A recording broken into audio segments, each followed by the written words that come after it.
Hello and welcome back to my channel. It's Monday and it's blossomy and sunny after another rainy weekend.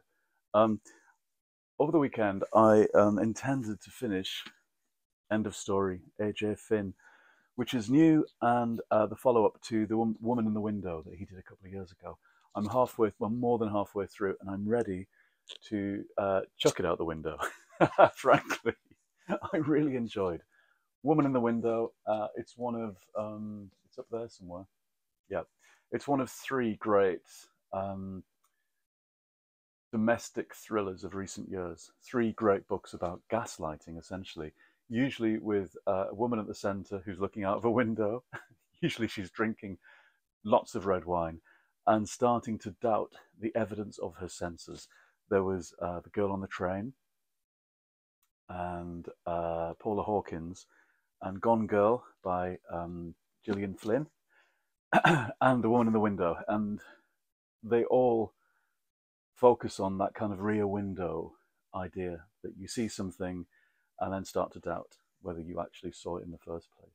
It all comes from All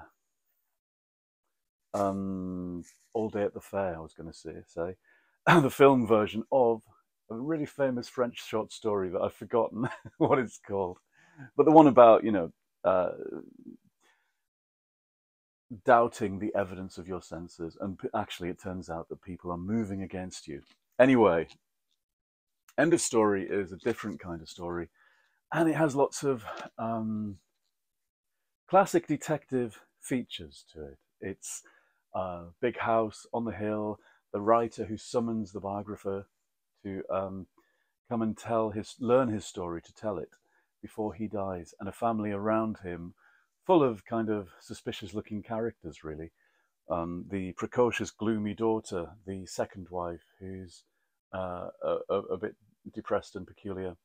And in the past, 20 years ago, the first wife and the child who mysteriously disappeared on Millennium Night.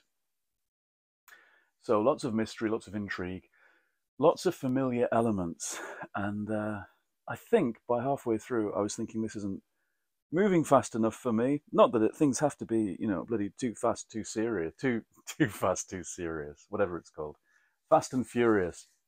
They don't have to be that, but it felt like it was inching along and was very pleased with its own cleverness.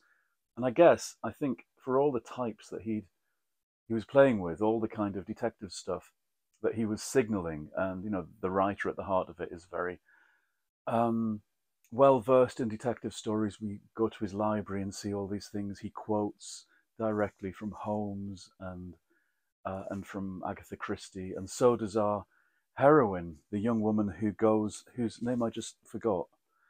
He's called Sebastian Trapp, and she's called Nikki Hunter. So even their names are kind of tropey, to use that word. And I don't think he kind of fully inhabits as a writer those motifs that he's picking up from classic detective fiction. It feels a bit of a game, and I wasn't involved. And it was inching along like one of those kind of great bloated, constipated stories that you get in a kind of 8 hour long Netflix series, where they spread it out to 8 hours and it just inches along. There's too many characters, too many things going on. And he splits the narrative between Nikki Hunter, who's gone to hunt the story out, and the peculiar, miserable daughter, Madeline, who lives in the house. And it inches along because we go from one to the other. And I don't know why there's two. I mean, I'm sure there's some serious reason why we get two points of view, but I wasn't warming to either. So I hit this crisis point on Saturday morning. Like, do I want to spend the rest of the weekend with a book? The time that I get to read, do I want to spend it with something I'm not particularly enjoying? And also, it's kind of rich people in a big house, which kind of pisses you off in the end. It was just about their privilege, and that's annoying. So I did what I always do these days when I hit that crisis point in a book. Do I just dump it or not? And what I do is 10 pages of this and 10 pages of that, which is my little test. What do I most want to read? It does work, and it's quite a good system. because I hate just dumping things and moving on to the next and going into some kind of spiraling reading crisis of what am I spending my time doing, which is easily fallen into. You've got to really think about what am I giving my time to when I've got so many books I want to get through, so many things grabbing at my attention, books I want to reread. So it's not really dipping in. It's more organized than that. What I do is 10 pages. So I hit this crisis point with this particular book thinking, I hate it. I want to check it out the window. It's not moving. Even if, there was a huge event happened. There was actually a murder in this murder mystery. Halfway through, we actually got a bloody murder. Even that didn't enliven it. The body in the pond didn't cheer it up. And I gave myself 10 pages. I thought, I'll read 10 more pages and see how I feel. And we got 5 in one character, 5 pages with the other character, and I was still annoyed. So 10 pages of this, 10 pages of that. So I flung it down and I started reading things that were grabbing at my attention, like the next book club book, which was chosen by Jamie, The Glass Room, Simon Moore. And it's a kind of state of Europe novel about a glass house that stands for decades and is owned by different people, and it's all very symbolic. Going by the blurb and what I've heard about it, it's about 15 years old, and so I read the first 10 pages of this, and there was a really creaky prologue that didn't draw me in at all. Years later, creaky elderly people return to this glass house, and everything's symbolic. Oh God, I'm going to hate this. But then I read the first chapter about the young couple on holiday, on honeymoon, in the early part of the 20th century, and they go from Vienna to Venice, I think, and they meet the architect who's going to build the house, and they come up with a project of building an entirely transparent house out of glass and steel, rather than the more old-fashioned concrete. The architect tells them that people lived in caves for too long, and it is a very atmospheric visit to Venice with this interesting concept at the end of it. So I'll give it longer than the 10 pages that I allotted. 10 pages, and I was slightly hooked, shall we say. So 10 pages of this, 10 pages of that. I'd also begun reading Leonora Carrington, a biography by Joanna Moorhead. Now, she's always intrigued me, Leonora Carrington, and I watched a documentary last week on the BBC, which is still on iPlayer, about her being the lost surrealist. And it was full of really good stuff. I've read stuff about her, but this brought her to life in a particular way and reminded us that she was a Lancashire person. She came from a rich family, not a kind of aristocratic family, of Victorian people, mill people. That's what they were. So she had all this money and turned her back on Britain, went to Paris to become a surrealist, went to Mexico by herself to become one of Mexico's kind of celebrated painters, and lived there for the rest of her life. This is the story of her, I think, great niece, perhaps, who goes out, who learns about her and then goes to meet her in the early 2000s and visits her again and again, and they bond. And Leonora, by then in the 90s, tells the story of being this 20th century female surrealist. So of course I had to have the book, and I'd begun it. I'd read the prologue as soon as it arrived in the post last week, and I gave it 10 more pages. I read her childhood, and it's wonderfully written, I think. From Leonora Carrington, the writer, Joanna Moorhead, learns, this is what she says in the prologue, that nothing in the world is ever truly random. Leonora believed that events that seem to be chance are actually preordained by the subconscious. The people and objects we encounter are embodiments of our inner desires waiting to be discovered, which is a kind of definition of surrealism itself, but it's also something about the mass unconscious, which draws us to the people and things and places and books that we need, which is something I really believe in. I think we are guided by, not by kind of external creepy supernatural or religious forces. I think we're guided by our own better nature, which sometimes knows better than our conscious self. And so we are led to, especially books, which is why I trust the kind of zigzagging path. Anyway, I do love the Surrealists because of those kinds of ideas. And yeah, 10 pages of this confirmed to me that I wanted to finish it, which is important. I think finishing books, not just for the sake of them, but because you really want to, is important. Time is short. And then I was halfway through this and I sat down to read 10 pages. It's Welcome to St. Hell, My Trans Teen Misadventure by Lewis Hancock's. And it's set in the Northwest, St. Helens. And it's a kind of early 2000s story. I picked this up in a Oxfam in Didsbury recently. And I'd heard about it through Robin Ince and wanted to read it for a while. And yeah, I sat down to read 10 pages and ended up reading about 200, which is a good advert.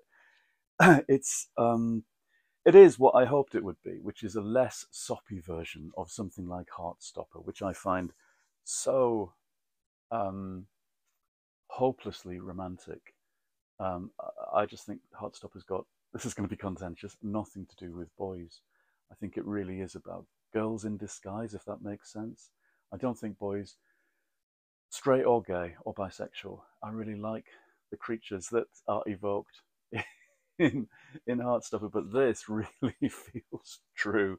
It really is about the nitty-gritty of someone growing up in the wrong body, and it focuses on friendships and how you have these conversations with your friends when you come out as this, that, or the other, even in this day and age when it should be simpler because the vocabulary is there, because the representation is there, because people know about stuff more. Although it does point out that, you know, in 2007, 8, 9, the world was a different place to what it is even now. Anyway, this is highly recommended. I love the art as well. It's like a kind of slightly shabby version of Adventure Time set in the Northwest, with at one point a kind of taxonomy of Northwestern lesbians, which is very funny. Right. Creature from the Pit is something I've been dipping into in this last week, so it got 10 pages read then. I've said before, elsewhere, I think David Fisher, who wrote 2, 3, 4 Doctor Who stories in the late 70s and novelised them, was better than Douglas Adams. Douglas Adams gets all the glory because he became famous for Hitchhikers. I think there's more heart in David Fisher. I think he cared more about Doctor Who. He writes better villains. He writes female villains, which are gloriously camp on screen and on the page. And I prefer him. So, you know, fight me, Doctor Who fans. I've been dipping into this as well. Dear Fahrenheit 451, which I picked up last week in Withington. A librarian's love letters to breakup notes to her books, Annie Spence. I've heard about this. Every chapter is a letter.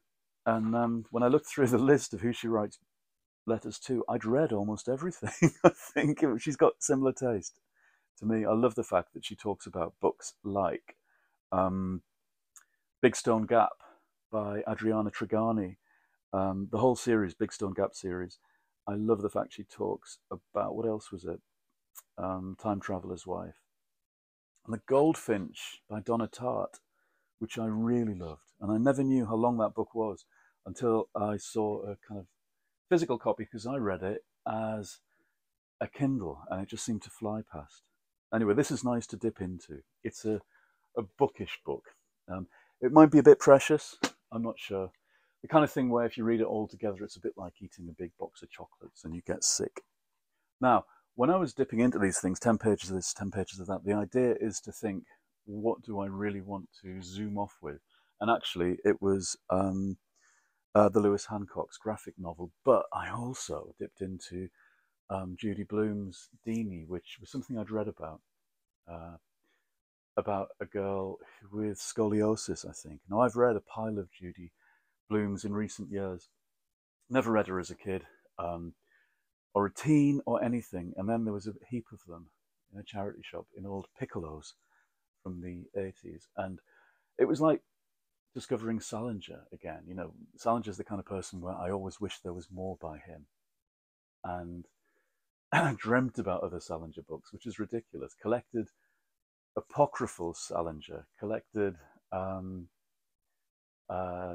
pirated Salinger, and biographies and the rest of it. And Judy Blume has the same kind of feel to her, to me in a way, that it's a no-nonsense teenage voice that's so true, that's looking at the world of adults in kind of amusement and despair. It's a voice, you know, and they're different in every book because they're different characters. These first-person narrators who let you into their world, and I think she's amazing, really. It's like catnip. They're completely readable, and this begins and kicks off, and you're back in her world. And they're short as well, thank God. Then L.J. Smith, Night World. Now this was something I picked up on some kind of book haul when I was looking at books in this country that came out in the 90s. And I was thinking about middle grade books and slightly spooky books and teenage books and series. And this is all because of Cameron Chaney and his channel. But he put me in that frame of mind a while ago, and I was thinking, well, what did we have in this country? Who published them? And it was things like Hodder and whoever published Hippo books. I don't know who that was. And I did dip into these series and things in the 90s, but there's a lot I missed out. Now this series is an American one. It's a trilogy by L.J. Smith. And I thought, oh, it'll just be, you know, a light vampire thing, like a kind of point horror. And in some ways it is, but I began it, and I did read more than 10 pages. I read about 20 without thinking about it, because something that kicks off seeming a bit like, you know, early teen, it's the holidays, what are we going to do? Oh, there's vampires, a kind of Lost Boys light. Suddenly she's got something wrong with her pancreas, this girl, and she's having horrible hospital tests and is going to have surgery, and it's a real shock. It's a literal gut punch. It's really vivid and shocking, actually, and sweet the way it's done. You believe in this character, in her relationship with her mother, her friends, her brother. There's a bit about who is it she's talking about?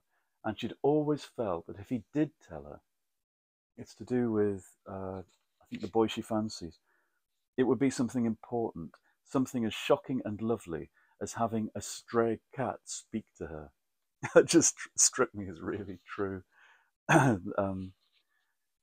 Again, those kind of teenage narrators who think that they're cleverer and more articulate than everybody in the world around them, that point in their development. Anyway, going through this heap, in order to think, well, what do I want to read? Dipping into all of these took a kind of an afternoon, and it made me think, yes, I do want to chuck, bless him, AJ Finn. I don't suppose he minds at all. I think he's doing quite well without me, but it does ring hollow. It's a bit like you think it's a pineapple, but it's not. It's a coconut. It's that kind of thing. You know, it's hollow all the way through, actually. A bit hairy on the inside, on the outside. I did want to chuck that. And what it confirmed to me was what I really wanted to read were things that a teenage girl might read. That's my essential reading self. The person who really just wants to read Judy Blume, which is funny. At least that's where I am right now, I think. So I think I'll finish Judy Blume. And I'll leave this video there. Let me know in the comments below what you're reading, what you do when you get stuck halfway through a book and think, I can't stand this anymore. Or you start doubting yourself. It's weird, isn't it? The books, these particular thrillers are about gaslighting, and they can gaslight you, where you think, maybe I am enjoying it more, or maybe I'm not getting why this is so good. I'm going to look at some reviews of this particular end of story and see what people made of it. For me, no, I don't think so. Anyway, press like and leave your comments and subscribe and go and look at my Patreon.